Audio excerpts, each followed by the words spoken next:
Début 1968 durant la bataille pour les États-Unis. Alors que la bataille pour le poste avancé de Khe Sanh faisait rage, le général Von Nguyen Dap de l'armée populaire du Vietnam, ou l'armée populaire du Vietnam, a orchestré une série d'assauts coordonnés sur plus de 100 villes et villages sud-vietnamiens. L'offensive du Tet était une campagne militaire majeure et une escalade significative de la guerre du Vietnam, entraînant la mort de plus de 14 000 civils, environ 5 000 soldats sud-vietnamiens et environ 45 000 soldats nord-vietnamiens. Dans cet épisode, nous explorerons la stratégie offensive lancée par les forces communistes nord-vietnamiennes pendant ce qui aurait dû être un bref répit de paix.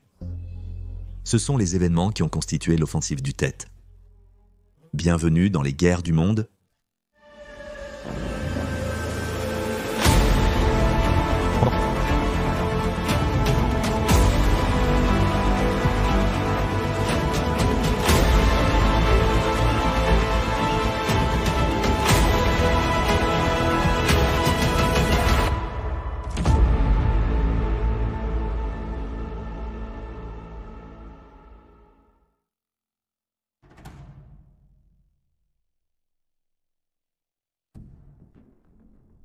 Pendant la guerre du Vietnam, le 31 janvier, le nouvel an lunaire, également connu sous le nom de Tet, était un jour où une trêve informelle avait lieu entre le Nord-Vietnam et leurs alliés, le Viet Cong et le Sud-Vietnam. Mais cette paix a été brisée lorsque, au début de 1968, le général Von Nguyen Dap de l'armée populaire du Vietnam a lancé une attaque pour surprendre le Sud-Vietnam. Quelques semaines plus tôt, la direction vietnamienne du Nord avait convenu que l'attaque devrait être lancée le 31 janvier 1968. Le but de l'assaut était de créer une division entre le Sud-Vietnam et ses alliés américains, forçant ainsi les États-Unis à quitter le pays et à briser l'impasse entre le Nord et le Sud en déclenchant un soulèvement civil qu'ils espéraient conduirait à la renversement du régime du Sud-Vietnam, permettant au Nord-Vietnam de balayer et de sécuriser une victoire rapide. Cela permettrait au pays d'atteindre tous ses objectifs plus larges, tels que l'établissement de l'indépendance, de la démocratie et de la paix au Sud-Vietnam. L'offensive du Tet impliquait l'orchestration de plusieurs autres attaques dans les zones frontalières du sud du Vietnam que le Nord-Vietnam espérait attirer l'attention américaine, les incitant à abandonner leurs postes dans les villes. L'opération verrait alors de nombreuses actions simultanées sur diverses villes et zones urbaines, ainsi que sur les bases américaines, y compris Khe Sanh, dont nous avons discuté dans une vidéo séparée. Mais Vo considérait que les attaques sur de tels sites étaient d'importance secondaire, voire tertiaire. L'objectif principal de l'offensive du Tet était d'affaiblir ou de détruire l'armée et le gouvernement sud-vietnamien en provoquant des troubles civils et en motivant le peuple du Sud-Vietnam à protester contre leur gouvernement. Le colonel général de la peuple de l'armée du Vietnam prétendrait plus tard qu'il y avait 3 phases distinctes de l'offensive du Tet. La première commencerait le 30 janvier où les forces communistes du Viet Cong commenceraient une attaque sur diverses villes du nord au sud du Vietnam. En même temps, une campagne de propagande tenterait de retourner les soldats sud-vietnamiens de l'armée de la République du Vietnam ou l'armée de la République du Vietnam contre leur propre gouvernement. Le Nord-Vietnam espérait que même si l'offensive échouait, cela suffirait à convaincre le Sud-Vietnam d'abandonner son alliance avec les États-Unis et de s'ouvrir à des négociations avec le Nord. En cas d'échec des négociations, la phase 2 serait déclenchée. La phase 2 devait commencer le 5e mai et impliquerait des troupes de l'armée populaire vietnamienne et du Viet Cong attaquant des villes et des villages plus petits. La phase 3 était prévue pour le 17 août. Les préparations pour le plan avaient commencé à la mi-1967 et au moment de janvier 1968, le Nord-Vietnam avait sécurisé 200 000 soldats et 81 000 tonnes de fournitures, y compris des lance-grenades propulsées par roquettes et des fusils d'assaut, ce qui leur donnait une puissance de feu supérieure à leurs ennemis, l'armée de la République du Vietnam. Les États-Unis, en comparaison, étaient complètement non préparés pour l'attaque à venir. Au milieu et à la fin de 1967, les renseignements alliés ont détecté des indications que des actions communistes se préparaient et qu'un renforcement militaire semblait avoir lieu dans le nord. Par exemple, le nombre de camions aperçus se dirigeant vers le sud à travers le Laos est passé de l'ancienne moyenne mensuelle de 480 à plus de 1000 cents. Dans les derniers mois de 1967, ce nombre continuait à augmenter. 3 823 camions ont été observés en novembre et 6 315 en décembre. Puis, le 20 décembre de cette année-là, le général William Westmoreland, commandant américain, force au Vietnam, a rapporté qu'il s'attendait à ce que le Nord, je cite, « entreprend un effort intensif à l'échelle du pays, peut-être un effort maximal sur une période de temps relativement courte ». Fin de citation. Malgré les indices et les renseignements recueillis, cependant, l'ampleur de l'attaque du Nord-Vietnam en 1968 semble toujours avoir pris les États-Unis et le Sud-Vietnam par surprise. Cela sera plus tard attribué au fait que personne ne s'attendait à ce que le peuple de l'armée du Vietnam ou le Viet Cong soit capable de telles actions à grande échelle. Jusqu'à ce point, leurs actions estimées étaient généralement basées sur ce dont ils étaient incapables, pas sur ce qu'ils visaient. Un autre coup porté aux États-Unis et au Sud-Vietnam lors de l'offensive du Tet fut le résultat d'une annonce du bureau politique de Hanoï en octobre 1967 qui déclarait qu'il y aurait une trêve de 7 jours entre le 27 janvier et le 3 février, incitant l'armée sud-vietnamienne à permettre à environ la moitié de ses troupes de prendre du temps libre. De plus, le général Westmoreland était obnubilé par la défense de Khe Sanh, une base américaine. Base de combat construite en 1962 à Khe Sanh, nord-ouest de la province de Quang Tri, sud du Vietnam. Westmoreland était convaincu que l'avant-poste était important et devait être protégé, et sachant que le peuple de l'armée du Vietnam et le Viet Cong semblaient se préparer à une sorte d'assaut, il semblait penser que l'attaque serait concentrée sur Khe Sanh. Il ne savait pas que cette bataille mortelle, qui a vu la mort de plusieurs centaines de soldats américains et Arvin et de milliers de troupes peuples de l'armée du Vietnam et Viet Cong, n'était qu'une distraction menée par les forces nord-vietnamiennes. En plus de l'infâme bataille de Khe Sanh, qui a duré 77 jours, de nombreux autres avant-postes ont également été attaqués fin 1967 par le peuple de l'armée du Vietnam et le Viet Cong. Le 27 octobre, un bataillon de l'armée de la République du Vietnam à Song Bay a été pris en embuscade par un régiment du peuple de l'armée du Vietnam et 2 jours plus tard, un autre régiment du peuple de l'armée du Vietnam a lancé une attaque contre l'avant-poste américain à Loc Ninh, déclenchant un assaut de 10 jours qui a laissé 800 soldats du peuple de l'armée du Vietnam morts. Ces petites batailles sont devenues connues sous le nom de batailles frontalières, et l'assaut le plus intense de cette série d'attaques a eu lieu à un avant-poste près de Dak To. Le conflit a duré 22 jours et a entraîné la mort de entre 1200 et 1600 de soldats du peuple de l'armée du Vietnam et plus de 260 soldats américains.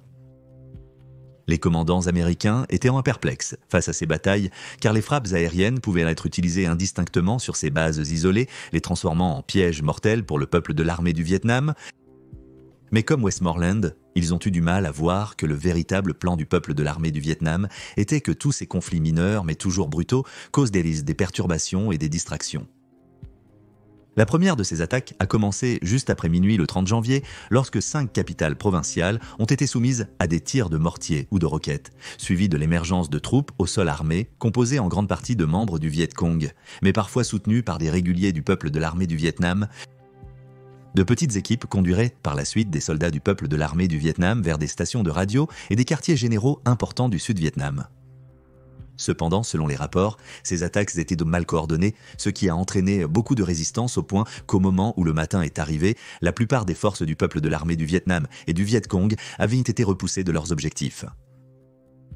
Le chef du renseignement américain a averti Westmoreland que d'autres de ces attaques étaient probablement à prévoir dans les jours à venir, incitant le général à mettre les soldats américains en état d'alerte élevé et à notifier l'armée de la République du Vietnam, bien que de nombreux soldats aient ignoré les ordres, leur annonçant que leur permission était annulée. À 3 heures du matin, le 31 janvier, les forces du peuple de l'armée du Vietnam et du Viet Cong ont attaqué d'autres villes, y compris Saigon, la capitale du Sud-Vietnam, et une cible majeure de l'offensive. Selon les rapports, le peuple de l'armée du Vietnam visait à attaquer le quartier général de l'état-major conjoint de l'armée de la République du Vietnam, la base aérienne, le palais de l'indépendance et les États-Unis, sans chercher à prendre le contrôle total de la ville. Ambassade QG de la marine de la République du Vietnam et Radio Saigon, la station de diffusion internationale officielle du Sud-Vietnam. Radio Saigon était d'une importance particulière, le peuple de l'armée du Vietnam prévoyant de diffuser une cassette de l'ancien président Ho Chi Minh dans une tentative de faire basculer les troupes Arvin de leur côté. Cependant, leur prise de contrôle du centre de diffusion s'est terminée tragiquement après 6 heures lorsque les attaquants ont mis fin à leur vie avec des explosifs. Ils n'avaient pas pu diffuser le message de Ho Chi Minh car les lignes audio vers la tour avaient été coupées dès que le bâtiment a été saisi. De même, le plan du peuple de l'armée du Vietnam et du Viet Cong pour prendre le contrôle de l'ambassade américaine a été un échec total lorsqu'ils n'ont pas pu accéder à l'intérieur du bâtiment et qu'ils ont été tués et capturés par les renforts américains. La deuxième tentative d'attaque du quartier général de la marine vietnamienne par le peuple de l'armée du Vietnam a aussi échoué, avec 12 membres du Viet Cong capturés ou tués avant de pénétrer dans le bâtiment. Le même jour, le 31 janvier, la ville de Hue a également été attaquée. Les positions défensives alliées ont été brutalement bombardées de mortiers et de roquettes avant que 2 bataillons du peuple de l'armée du Vietnam ne lancent une attaque au sol. Comme, à Saigon, il y avait des cibles importantes que le peuple de l'armée du Vietnam souhaitait saisir, y compris le quartier général de la 1re division Ar-20 situé dans la citadelle, un complexe de palais, de parcs et de résidences à l'intérieur de la ville. La citadelle était entourée de hauts murs, un fossé et une forteresse. Bien que les troupes Ar-20 aient tenu leur position défensive, la grande majorité de la zone a été envahie par les forces du peuple de l'armée du Vietnam. Surnommée la bataille de Hue, cette attaque durerait plus de 3 semaines après l'attaque initiale du 31 janvier. 150 Marines américains et 400 soldats sud-vietnamiens sont morts dans ce conflit particulier aux côtés d'environ 5000 soldats nord-vietnamiens.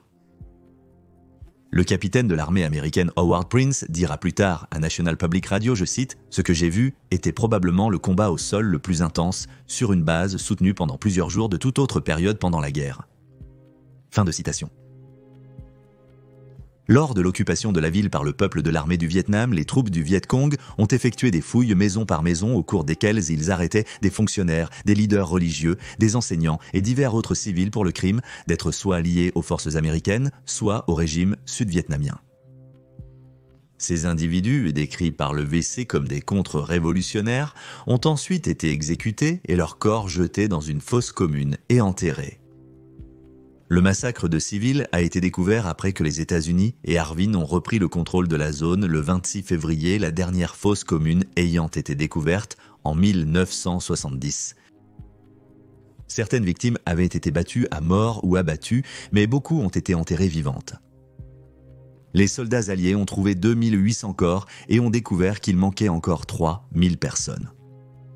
De plus, le peuple de l'armée du Vietnam avait détruit une grande partie de la ville, y compris des temples, des palais et d'autres monuments. Le 1er février, d'autres villes ont été attaquées. La dernière attaque dans le cadre de la phase 1 de l'offensive du Tet a été lancée le 10 février contre la ville provinciale de Bac Lu. Environ 84 000 soldats du peuple de l'armée du Vietnam et du Viet Cong ont participé aux attaques et on sait qu'ils ont bombardé chaque grand aérodrome allié et frappé 64 capitales de district, parmi de nombreuses autres petites villes. L'Ar-Van et la police nationale sud-vietnamienne ont joué un rôle énorme dans l'expulsion des attaquants en quelques jours. En fait, ils ont fait plus que les troupes américaines, qui étaient largement distraites par les barrages en cours sur leurs nombreux avant-postes dispersés autour de la périphérie du pays. Le général Westmoreland était apparemment, je cite, « stupéfait que les communistes aient pu coordonner autant d'attaques en toute discrétion », fin de citation, tandis que les réactions de la direction militaire américaine approchèrent de la panique. Bien que le peuple de l'armée du Vietnam et le Viet Cong aient été chassés de Saigon suite à leurs diverses tentatives ratées de prendre le contrôle de zones importantes de la ville, plus de 20 bataillons du VC restaient dans la province voisine de Sardine, rendant difficile pour le gouvernement sud-vietnamien de reprendre le contrôle. Dans le but de restaurer le contrôle des Alliés, les États-Unis et Ar-Vin ont lancé plusieurs opérations pour reprendre les zones autour de Saigon que le VC occupait toujours. Les 2 opérations ont été déclarées comme un succès, la première ayant causé 2658 morts. VC, alors que 427 autres ont été capturés. La deuxième opération, plus vaste, a entraîné la mort de 7645 VC. Et la capture de 1708 Viet Cong supplémentaires. La deuxième phase de l'offensive du Tet a commencé aux petites heures du 4 mai lorsque 119 cibles à travers le Sud-Vietnam ont été frappées. Contrairement à avant cependant, l'Ar-Vin et les États-Unis étaient beaucoup mieux préparés cette fois-ci et ont pu intercepter le peuple de l'armée du Vietnam et le Viet Cong avant qu'ils ne puissent atteindre leur cible. Alors que 13 bataillons WC ont réussi à se frayer un chemin jusqu'à Saigon, plongeant à nouveau la ville dans le chaos. Le 12 mai, ils avaient quitté la zone. 3000 soldats WC ont été tués dans leur tentative de prendre le contrôle de la capitale. 13 jours plus tard, le peuple de l'armée du Vietnam et le Viet Cong ont de nouveau ciblé Saigon et le conflit qui a suivi a duré plusieurs semaines. Le 18 juin, 152 membres du WC se sont rendus à Larvien. Ceci est noté comme étant la plus grande reddition communiste de la guerre. La troisième et dernière phase de l'offensive a commencé le 17 août. Cette série d'attaques était plus axée sur les cibles militaires que sur les villes et les civils, bien que Saigon ait été touché une fois de plus. Cette fois-ci, les États-Unis et Harvin ont réussi à tenir leur position, et le peuple de l'armée du Vietnam et le WC n'ont finalement pas réussi à percer. Pendant ce temps, quelques villes frontalières, dont Tay Ninh et An Loc, ont été frappées pour attirer les forces défensives loin des villes, et un siège a été lancé contre les forces spéciales américaines au camp de Bu Prang, qui a duré 2 jours avant que le peuple de l'armée du Vietnam ne se retire. L'offensive d'août est considérée comme un échec lamentable par les États-Unis. Le commandement d'assistance militaire au Vietnam durant environ 5 semaines et entraînant la perte d'environ 20 000 soldats nord-vietnamiens. Bien que l'histoire officielle du peuple de l'armée du Vietnam qualifie la première phase de l'offensive du Tet de grande victoire stratégique, il est difficile de voir au-delà de la mort et de la destruction qu'elle a laissée dans son sillage. L'histoire officielle continue à décrire comment la première phase, je cite, a tué ou dispersé 150 000 soldats ennemis, dont 43 000 Américains, détruit 34% des réserves de guerre américaines au Vietnam, détruit 4 200 hameaux stratégiques et libéré 1 400 000 personnes supplémentaires.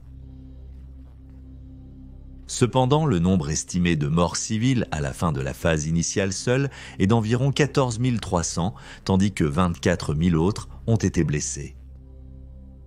De plus, cela a laissé 630 000 personnes sans abri, en plus des 800 000 qui avaient déjà été déplacées depuis le début de la guerre.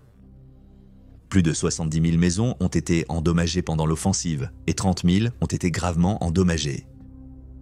Bien que l'Arvin ait fait de son mieux et ait mieux performé que prévu, le taux de désertion est passé de 10,5 pour 1000 avant-tête à 16,5 pour 1000 en juillet 1968. De même, 1968 a été l'année la plus meurtrière pour l'armée de la République du Vietnam, avec près de 28 000 soldats tués. Juste plus de 9 000 soldats américains et sud-vietnamiens sont morts pendant la phase 1. Pendant la phase 2, 87 000 autres civils ont été rendus sans abri, 500 de plus ont été tués et 4 500 ont été blessés. Il est à noter que pendant la première moitié de 1969, 20 000 soldats du peuple de l'armée du Vietnam et du WC ont fait défection aux forces alliées, 3 fois plus qu'en 1968. Les historiens estiment qu'autant que 50 000 troupes communistes sont mortes dans le cadre de l'offensive, la plupart des rapports notant que le nombre serait d'environ 45 000. Malgré la violence terrifiante durant l'offensive du Tet au Sud-Vietnam, le plan a été vu comme une victoire de propagande pour le Nord-Vietnam. Après l'offensive, le Sud-Vietnam a perdu de l'influence, tandis que le WC a commencé à contrôler les zones rurales autrefois détenues par le gouvernement du Sud. La dévastation laissée par l'offensive du Tet a été rapportée de manière étonnamment véridique par une grande partie des médias occidentaux. En août 1968, les sondages révélaient que plus de la moitié des Américains considéraient l'envoi de troupes au Vietnam comme une erreur, une nette hausse par rapport aux précédents chiffres. Comme mentionné dans notre vidéo sur la bataille de Khe Sanh, lorsque le général Westmoreland a été promu, le président Lyndon B. Johnson a subi un lourd coup pour ses actions pendant la guerre du Vietnam. Il a retiré sa candidature à la réélection, appelé à des pourparlers de paix et arrêté la plupart des attaques au nord du Vietnam. Il s'avérait être un président de plus en plus impopulaire et l'offensive du Tet n'était pas seulement perçue comme une mauvaise gestion des vies et des moralités, mais comme une étincelle majeure pour le mouvement anti-guerre. Un problème que de nombreux citoyens américains avaient avec la guerre était qu'ils avaient été promis encore et encore par leur gouvernement qu'elle allait bientôt se terminer, mais ce jour n'est jamais arrivé. Le soutien public pour la guerre a commencé à s'effriter lorsque des rapports du Vietnam ont montré que l'ennemi était plus fort et compétent que ce que le gouvernement américain avait laissé entendre, amenant beaucoup à remettre en question l'implication des États-Unis. De nombreux rapports modernes sur l'offensive du Tet citent le populaire journaliste de télévision de l'époque, Walter Cronkite, qui a pu voir les problèmes que de nombreux Américains. citoyens avaient avec la guerre du Vietnam, notant la citation « Nous sommes embourbés dans une impasse et la seule façon rationnelle de sortir, alors, sera de négocier, non pas en tant que vainqueurs, mais en tant que personnes honorables qui ont tenu leur promesse de défendre la démocratie et ont fait de leur mieux. » Le secrétaire à la défense de Lyndon B. Johnson, Clark Clifford, a fait écho à des sentiments similaires, qualifiant le Vietnam de gouffre sans fond et envisageant, citation, « de plus en plus de combats, de plus en plus de victimes, et aucune fin en vue », fin de citation. Le secrétaire d'État Dean Rusk a également affirmé que l'offensive du Tet avait éteint tout espoir pour les États-Unis de victoire au Vietnam. Bien qu'il ait fallu 7 années supplémentaires pour que la guerre du Vietnam se termine officiellement, l'offensive du Tet est généralement considérée comme l'événement qui a marqué le début de la fin de l'un des conflits les plus brutaux de l'histoire.